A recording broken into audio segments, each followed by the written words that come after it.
Hello guys, and welcome back to MS Tech Tutorials, and in today's video I'm going to be showing you guys how to basically get this seed that you need for creating the potion.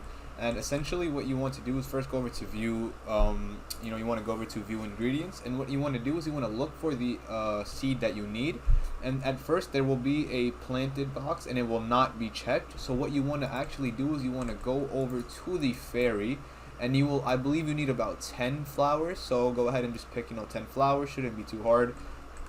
And once you have 10 flowers, make your way over to the I already bought the seed, but you can go ahead and purchase the thing from the fairy. Go ahead and purchase the seed box, and it should be again only about 10. Anyways, once you have 10 flowers, you can go ahead and plant the seed boxes, and once you plant the seeds, you can go back to the table, click on view ingredients, and it will say the seed has been planted, and then it will also say where to find it.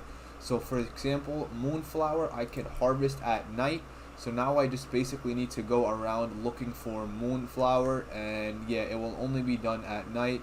So okay, there we go, we just found it, we got very lucky. Oh, let me get it quickly. Oh, I'm not sure if I got it, but that's basically it.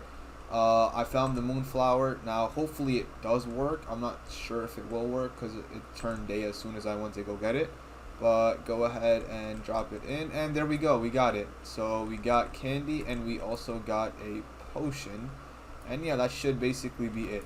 So that is how to essentially find the seeds for planting them, or for the potion ingredients, etc. And yeah, that should be it for the video. I hope you guys enjoyed. Thank you guys for watching. Make sure to give the video a thumbs up, subscribe to the channel, and have a great day.